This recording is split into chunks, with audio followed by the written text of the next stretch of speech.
Refraction, retinoscopy, and refinement are 5% of the exam, with the objectives listed here at the top. Refraction is the process of determining the lens combination that best optically corrects an eye. Objective and subjective components to a refraction are objective, retinoscopy, and autorefraction, and subjective, which is manifest. There are various models and makes on the market for autorefractors. Various options are manual objective refractors, automatic infrared retinoscopes, and subjective refractors. These are designed to be quick and easy to use. Some limitations are eyes with small pupils and with accommodation. Fogging refers to a blurred image. To create a fog, add positive vergence or plus lenses to converge the incoming rays to focus in front of the retina. The patient is unable to clear the image with accommodation. This forces the patient to relax accommodation as much as possible to get the clearest image. A plus 150 diopter lens will fog to between 2100 and 2200 visual acuity. In retinoscopy, fogging helps to further reduce accommodation. In refinement, fogging helps to avoid over-minusing. The duochrome test is performed after the best possible vision is obtained in each eye. You can split the screen half red and half green. Ask the patient which side, the red side or the green side, is more clear. If the patient responds red, then add minus or take away plus until both sides are equal. If the patient responds green, add plus or take away minus until both sides are equal. Binocular balance is performed after the refraction is completed in both eyes, and each eye has the best possible vision. Place a light fog in front of both eyes, around plus 75. Ask the patient to compare the two eyes. Add plus 125 to the better seeing eye until both eyes are equally blurry. Then remove the original plus 75 diopters. Vertex distance is the distance from the cornea to the back of the spectacle lens. The effective power of an optical lens changes when the distance the lens sits from the eye changes. The distance the spectacle lens sits from the eye must be measured, and it's most effective for lenses over 4 diopters. When you increase a vertex distance in a minus lens, the minus lens becomes weaker. Increasing a vertex distance in a plus lens allows the plus lens to become stronger. Vertex distance is measured with a distometer. You place the caliper against the closed lid and the back of the lens. Add 1 millimeter for the lid thickness. The spherical equivalent is the power that most closely equates to the spherocylindrical power. Spherical equivalent steps are: first, add half of the cylinder to the sphere, and then drop the cylinder power. Be aware of the rules that apply with 2 plus signs or 2 minus signs or 2 opposing signs. So in our example below, we have plus 3, plus 2 at 98. Since we have 2 plus signs, we add, and so we'll take half of the cylinder, which is 1, add that to the sphere of 3 to get a spherical equivalent of plus 4. Biometry, 3% of the exam. The axial length of the eye is measured for intraocular lens calculations for cataract surgery and other eye diseases such as Marfan syndrome and thyroid eye disease. Axial length is measured from the corneal epithelium to the macula. It can be measured with ultrasound, A-scan biometry, which essentially transmits sound waves through the eye and measures how long it takes for the sound to echo back. Axial length can be calculated from the time measurement of the sound waves. Optically, or optical biometry, uses the light to measure the length of the eye. When the probe is placed on the anterior cornea, ultrasound is sent and then transmitted into an echogram, showing the different structures inside the eye. First hitting the cornea, anterior lens, posterior lens, traveling through the vitreous, then the spikes in the back, retina, sclera, and orbital fat. Diagnostic or standardized A-scan is a specialized type of ultrasound.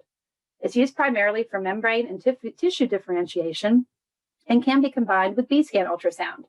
It is also called A-scan but is different from A-scan biometry. Supplemental testing is 3% of the COA exam. Let's first take a look at glare testing.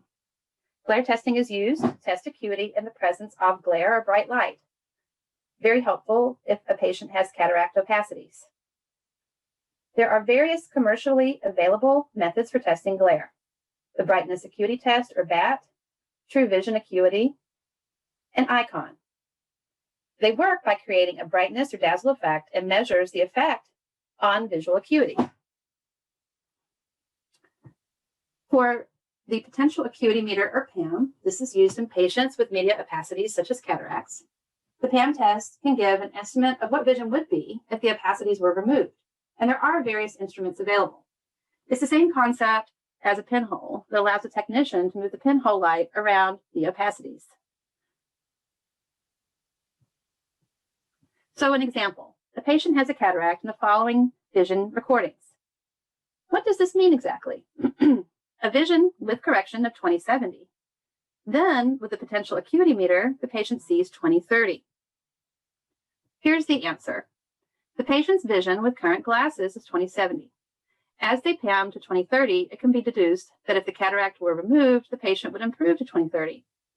Another way of saying the cataract is causing the vision to drop from 20/30 to 20/70. The fact that the vision only PAMs to 20/30 means there is some other mechanism, maybe retina, occurring. Proper use of the slit lamp. The slit lamp is a microscope used to examine the anterior portion of the eye and posterior portion if lenses are used. This binocular instrument is used to detect abnormalities and diseases. It is used to examine the cornea, conjunctiva, sclera, iris, anterior chamber, lens, and anterior vitreous. The illumination system with controls adjusts the following aspect of the slit beam. You can change the width, height, intensity, color, and direction of the beam. It sits on an instrument table, allowing for adjustment of the patient and to keep the examiner comfortable. There is a headrest. The patient rests their chin down and forehead against the strap. This creates a stable patient for the exam, and it's also more comfortable for the patient. Microscope is on a movable stage and allows movement to cover both eyes. It's adjusted with a joystick to be able to move the slit lamp left, right, in, out, up, and down. The eyepieces are binocular to allow for stereoscopic view, and you can also adjust the oculars for the examiner's refractive error. Magnification is 6 times to 40 times, depending on the type of the slit lamp. The pen light can be used for examination of the external eye, lashes, lids, and areas around the eyes. It can be used in anterior chamber depth assessment and pupil assessment. Perform and record color vision using color plates. Congenital color vision defects occur in 8 to 10% of males and 0.4% of females, so less than 1% of females. Color vision defects can be congenital or acquired, and congenital defects can be partial or complete. There are red, green, and blue, yellow defects, and color vision defects are due to missing or non-functioning cones. Pseudo-isochromatic plates are used for testing color vision. Ishihara plates are an example. They consist of plates of colored dots that show a number to someone with normal color vision. Someone with a color deficiency may see a different number. And Ishihara color plates can detect red and green color defects only. Pachymetry measures the corneal thickness. A normal cornea measures 0.5 millimeters centrally and 1 millimeter peripherally. Pachymeters can be ultrasonic or optical. So ultrasonic contacts and requires anesthetic drop, whereas optical is non-contact. Order and maintain patient education materials inventory. So be sure to keep a stock of patient education materials, set a minimum stock level for reordering, and know the delivery time of receiving orders. Assessing and recording AC depth with a slit lamp or a pen light. Anterior chamber depth is measured from the corneal endothelium to the anterior iris. A normal depth is around 3 to 4 millimeters. AC depth can be estimated with a slit lamp using the Van Herrick technique, as pictured here on the right. Shine the slit lamp beam near the iris and compare the position of the cornea and iris reflex. If the two beams are wide apart, the patient has an open anterior chamber. If the two beams are close together, the patient has a narrow anterior chamber. And if the two are one on top of the other, then that's a closed anterior chamber.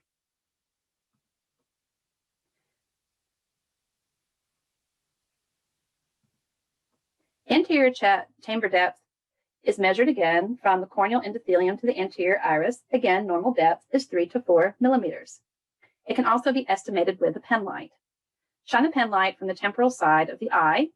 The light must be parallel to the iris plane. You will then assess the amount of shadow on the nasal side or nasal iris. A completely illuminated or small crescent, as pictured above, is an open anterior chamber. If there's a wide shadow, this could indicate a shallow AC. If there's an entire half shadow, the AC could possibly be closed. Perform and record laser tests for glaucoma and retina. OCT, or optical coherence tomography, creates an optical cross-sectional images of translucent tissue. Properties of light allow for high-resolution images better than 10 micrometers. It is non-contact and non-invasive and can be performed dilated or undilated. Here are examples of an OCT and glaucoma imaging showing optic nerve head contour and also retinal nerve fiber layer thickness. The OCT is also used in imaging the retina, showing retinal layers, the foveal depression that you see in this image. It can also show abnormalities in the retina architecture of the retina. Perform and record tear tests and Schirmer. The Schirmer's test is used to test for tear deficiency, and strips are made of sanitized filter paper 3 millimeters by 35 millimeters. The very folded tip on the end is inserted in the lower pharynx, and the patient may close their eyes for about 5 minutes. Schirmer's 1 is used without anesthetic and measures reflex tears because strips irritate the eyes. Less than 10 millimeters of wetness in 5 minutes is considered abnormal, I should say. So less than 10 millimeters of wetness in 5 minutes is considered abnormal. In Schirmer's 2, anesthetic is used and measures the basal secretion of tears, so no irritation to the eye. Also, less than 5 millimeters of wetness in 5 minutes is considered abnormal. Perform and record tear breakup time. Tear film breakup time is used to assess for evaporative dry eyes or how long the tears last in the eye. First, instill a fluorescent drop in the cul-de-sac. Have the patient blink once and keep the eye open while observing at the slit lamp with a cobalt blue light. Record the time it takes from the last blink until the first dry spots appear, and look for breaks in the fluorescent. Tear breakup in less than 10 seconds or so is considered abnormal. Perform and record test rose bangle. Rose bangle is a reddish purple dye and it identifies dryness on the cornea and conjunctiva. It stains devitalized tissues and cells and highlights damaged or unprotected areas. It comes in strips or in drops. Microbiology is 3% of the COA exam. And our goal is to eliminate or minimize the transmission of microorganisms. Microbiology is important, and learning about it helps to protect staff, eye care staff, patients from exposure to pathogens such as HIV, MRSA, HSV, etc. Some microorganisms can live for days, weeks, or months on an uncleaned or improperly cleaned surface, such as magazines, chairs, tables, occluders, etc. So there's 3 transmission paths or pathogens. They can be airborne, droplet, or contact. Infection prevention recommendations.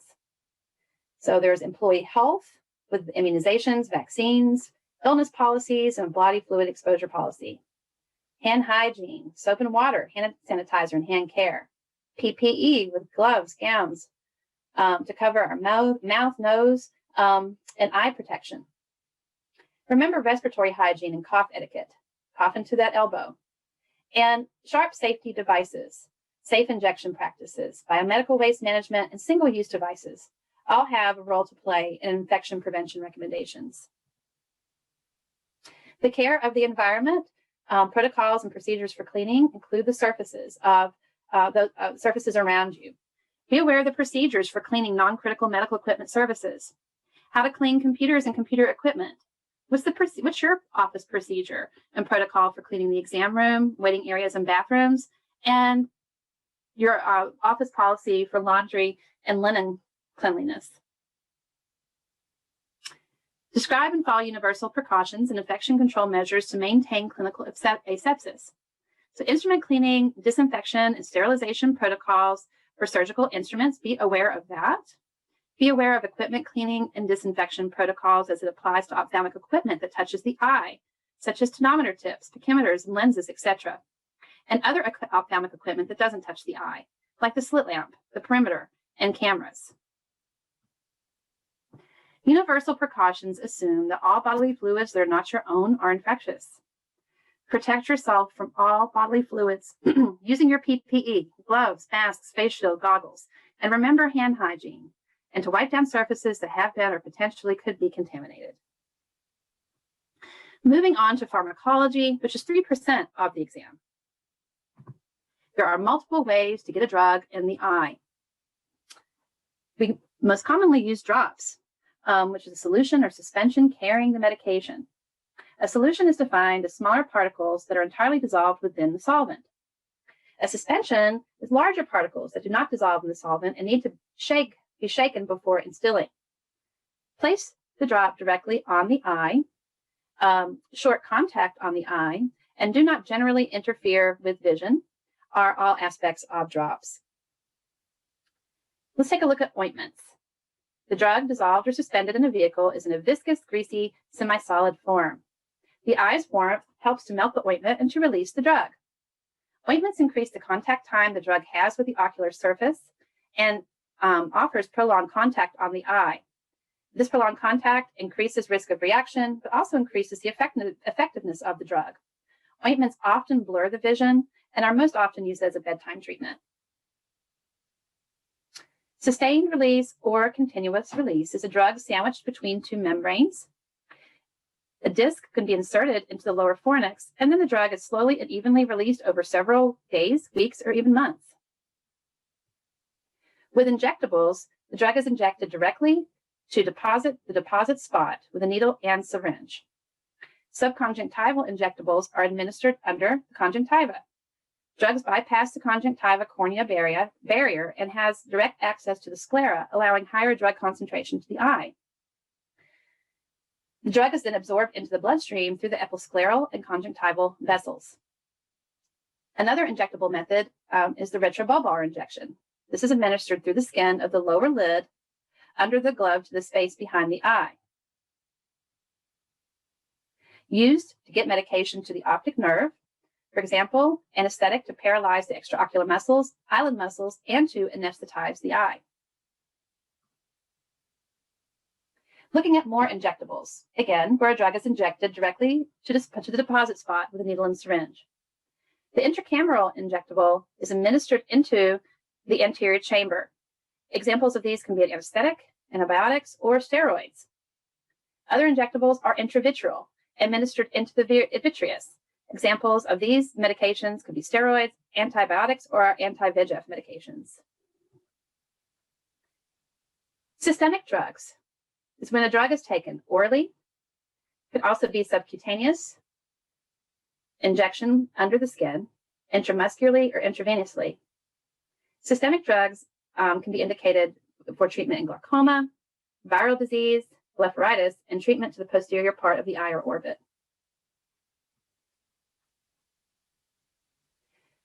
Be sure to follow governmental regulatory rules for prescription writing. The components of a prescription are the patient's name and address and date of prescription, name of the drug and concentration of dosage, amount of drug to be supplied, directions for the label, signature of the physician, note for substitution permitted or to dispense as written, and note for number of repeat prescriptions allowed, or refills, I should say. This is the correct method for instilling drops and ointments. First, wash your hands. Check the label on the bottle to make sure you have the correct medication.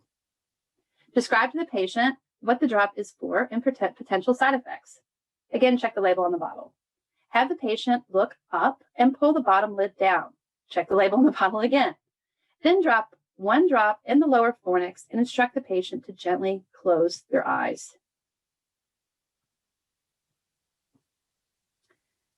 Here are indications, contraindications, and potential side effects of mydriatics and cycloplegics. Mydriatics act on iris musculature. They stimulate iris and dilator muscle, thus dilating the pupil. They're primarily used for intraocular examinations. And here's a table with common name, strength, onset, duration, and possible adverse effects of mydriatics and cycloplegics.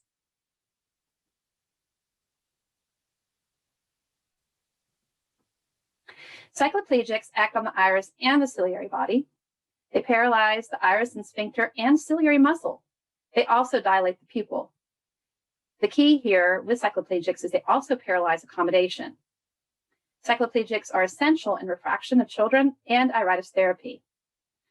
And you can see another table with the name of cycloplegics that may be used in clinic, as well as the strength, the onset of these medications, the duration the patient is dilated, and possible adverse effects of cycloplegics.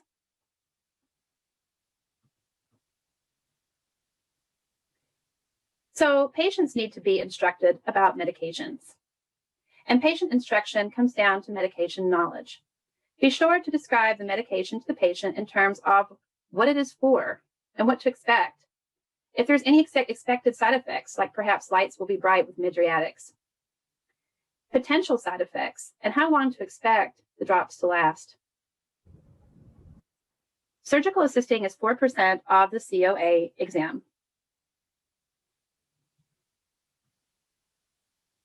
Instrument preparation. Be sure to have the correct instruments for the given procedure, and that all instruments are cleaned and sterilized. The preparation table would contain all solutions and supplies required for the procedure. The back table would contain towels, gowns, gloves, and drapes, and other supplies like gauze and basins. The instrument stand contains instruments required and laid out in a consistent pattern. Surgical instruments are designed to be extremely rust and corrosion resistant. There are ways to prolong rust and corrosion resistance by adequate cleaning and drying after use. Avoid corrosive chemicals or sterilizing solutions. Be sure to use distilled or softened water in the cleaning process. Avoid laundry detergent residue remaining in operating room linens. Avoid harsh detergents, and be sure to check for a malfunctioning autoclave. Again, all instruments must be thoroughly cleaned immediately after use. And these are different sterilization methods for cleaning and sterilizing our instruments. Instruments may be boiled, exposed to dry heat, such as a hot oven, moist heat, like an autoclave, chemical, germicides, acetone or alcohol, gas, and radiation, including ultraviolet and electron beam. Aseptic technique is an attempt to prevent infection by the elimination of microorganisms. Microorganisms that reach the inside of the eye can cause irreparable damage. Aseptic techniques must include instrument sterilization, disinfection of skin adjacent to operative sites, specifically the lids, degerming of hands, this would include the surgeon and the assistant scrubbing in, and the use of sterile solutions and ointments before, during, and after the procedure. The use of intravitreal injections is an area of tremendous growth, and the protocols and preferred medications are in evolution when it comes to intraocular injections. The information and guidelines presented here may not match the protocol in your office, so be sure to follow your office's protocol. Injectable medications are now available for the treatment of common ophthalmic conditions, including age-related macular degeneration, clinically significant macular edema, proliferative diabetic retinopathy, retinal vein occlusions, cystoid macular edema, choroidal neovascular membranes, endophthalmitis, and uveitis. Anesthesia included in intraocular injections can include tetracaine or proparacaine. Pledgets can also be soaked with lidocaine or tetracaine and placed in the cul-de-sac near the injection site. Gel forms may also be used in place of the pledget. Preparing for intraocular injections includes that the patient should be comfortable with their head well supported, and the patient should be well illuminated. There should be minimal distractions. The doors should be closed, and cell phone and overhead announcements silenced. Aseptic technique for intraocular injections could include a povidone iodine 5% solution used to prepare the eye for injection. Many studies have confirmed its importance in reducing the risk of endophthalmitis. An antibiotic prior to injections is controversial, and many retinal specialists do not pretreat, but most use topical antibiotics for 3 days post-injection. 5% povidone iodine solution is instilled prior to injection and allowed to be in contact with the eye for 30 to 60 seconds.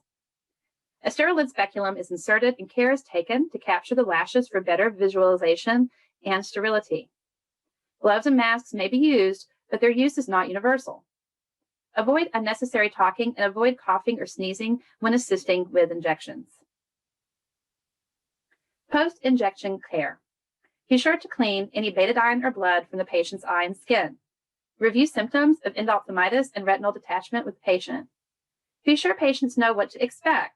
For example, pain, floaters, etc. after the injection. Be sure future appointments are in place and that the patient has written instructions for use of medications and what they should know if they should experience any problems. To prepare the patient, ensure the accuracy of the patient's informed consent and verify the patient's signature. A brief assessment is obtained, including if the patient's allergies, medical and surgical history, current medications, vital signs, including blood pressure, pulse, and temperature. Assistants may assist with explanation and understanding of the procedure and surgery, answering questions from the patient and family, reducing patient anxiety, patient preparation and positioning for procedure, administering preoperative drops, and prepping surgical equipment and instruments. A surgical timeout should be performed prior to the procedure. The purpose is patient safety is the #1 priority for the eye care team.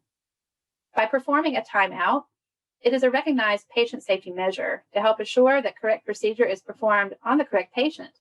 There are 3 essential steps to a surgical timeout that should be performed prior to the procedure. First, verify that you have the correct patient and verify date of birth. Next, verify correct procedure with patient and staff present. And lastly, verify correct site. Verify the correct eye or location and mark correct site for the procedure. Surgical assisting in refractive surgery. Refractive surgery is performed with the excimer laser. The excimer laser ablates tissue. It performs surgical modification of the anterior cornea to correct for myopia, hyperopia, and astigmatism. Procedures the excimer laser is used in are PRK, LASIK, and others. There are 2 different types of lasers used in non-refractive therapy, thermal and photodisruptive. The thermal mechanism has a wavelength of 380 to 1400 nanometers. Laser energy is absorbed by hemoglobin, melanin, and xanthophyll. Laser energy is then converted to heat, which causes a thermal reaction. Then the thermal reaction is photocoagulation, which results in tissue destruction. Photodisruption or ionizing uses laser energy that is released over an extremely short period, 1/1,000,000th of a second. Then tissue ionization, complete ablation occurs. This laser must be focused.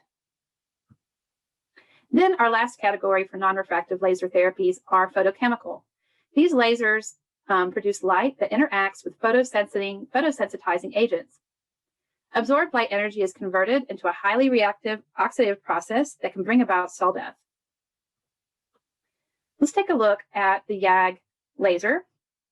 And YAG laser is composed of the neodymium doped iridium aluminium garnet. That was quite a mouthful.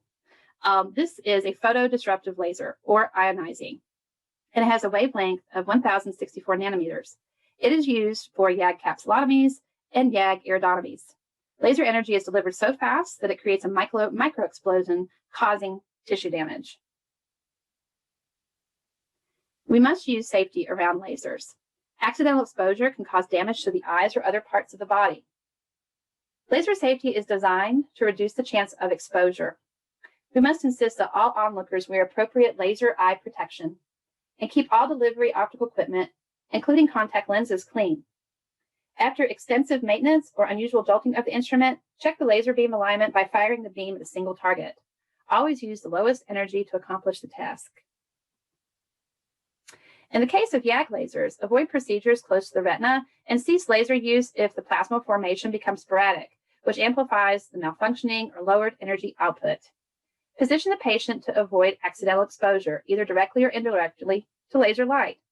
Use appropriate signs or indicators to prevent direct viewing of the operating laser by a person entering the room. Ophthalmic patient services and education. This is 14% of the COA exam.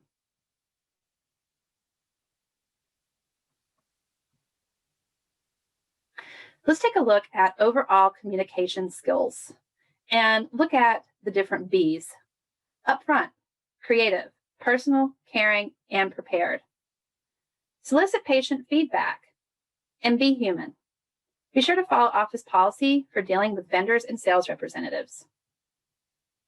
Provide care in a manner that is inclusive for all, and be sure to follow institution and governmental policies on diverse populations. Demonstrating effective interpersonal relationship skills really helps patient care. Be an active listener. Communicate. Learn to handle personal stress management. Be compassionate. Have a positive attitude. Work with your team and think critically. Recognize and appropriately address dissatisfied patients. Patient satisfaction promotes consistency of self-care, a positive health outcome, and utilization of service levels. Here are the common categories of patient complaints: their care and treatment, communication, humaneness, access and availability, environment, and billing and payment. Be sure to develop strategies to collect information on dissatisfied patients. Using this data will help to develop a plan to prevent future issues and then develop a plan for resolving patient complaints. Patient education is relating knowledge and understand the disease or test that you are educating the patient on and be able to answer those questions. Always respect your scope of practice when providing patient education and work with your physician to know what can be relayed. Explain the effects of administering eye drops prior to administering them to patients. And you will need to know the eye drops that you're administering and then be able to relay to the patient the reason for the drops, expected reaction to the drop, side effects of the drop, potential side effects. How long can they expect the drop to last? Are there any limitations imposed because of the drop? And lastly, why the drops are important to have. We need to demonstrate empathy for our patients. Empathy is defined as the ability to understand and share the feelings of another. Properly greet your patients by being polite and courteous. Introduce yourself and be professional. Be sure to make eye contact and call the patient by name. We need to assist patients and accompany individuals with special needs. First, ask first and follow their lead. Be sure to speak clearly and listen and speak directly to the patient, but be aware of personal space. Be flexible to family members or caregivers and ask the patient how you can best help them. Always be sure to follow your clinic and hospital policies regarding referrals. Apply and remove eye dressings and shields. Here are steps for placing a pressure patch. And I will let you look over these, but I'll discuss a few highlights. Obviously, you're going to take your pads out, tear 4 to 5 pieces of tape that are 4 to 5 inches in length. You will clean around the eye as needed. Be sure to instill any required drops or ointments. Then ask the patient to close both eyes. Fold one of the sterile pads in half over the closed eye, then place the remaining sterile pad over the folded one.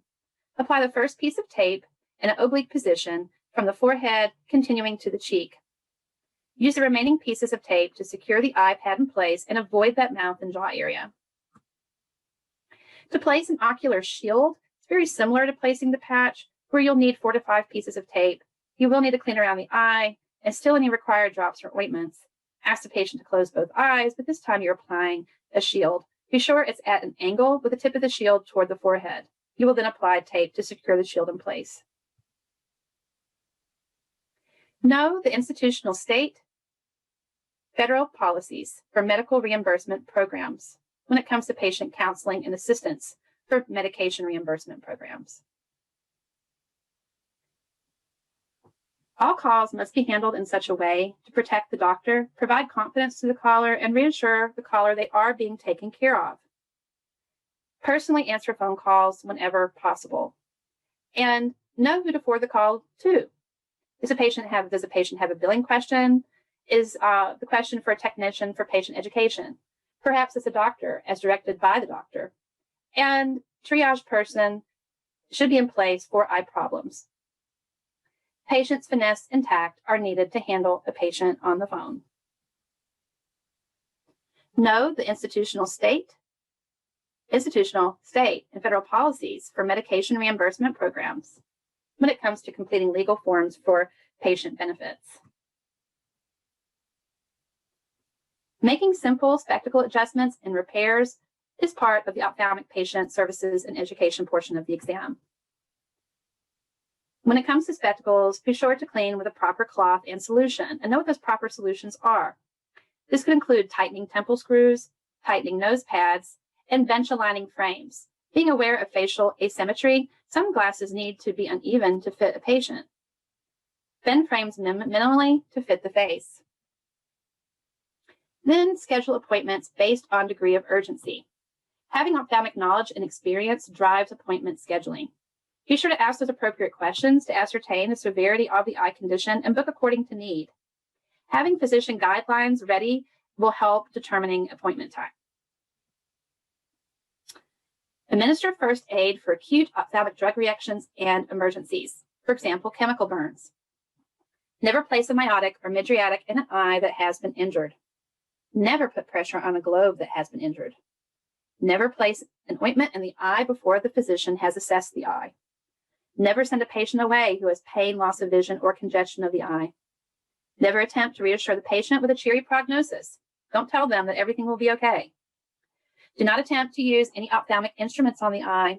And when in doubt, patch the eye and have the physician see the patient. The exception would be the chemical burn. If there's a chemical burn, irrigate first. And when in doubt, patch the eye. Make sure it's not a pressure patch. Never evaluate the severity of an injury by its external appearance, and be prepared. Coordinating patient flow helps to understand the patient flow. What's the dynamics of your clinic? For example, a follow-up patient may need a workup, then any diagnostic testing, then the patient sees the doctor. Whereas if it's a new patient, the patient's worked up, then sees the doctor, then diagnostic testing is performed, and then back to the doctor.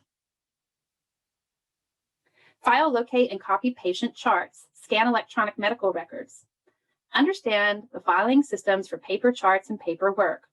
Understand the scanning system for EMR, electronic medical records, and know the EMR system for your practice.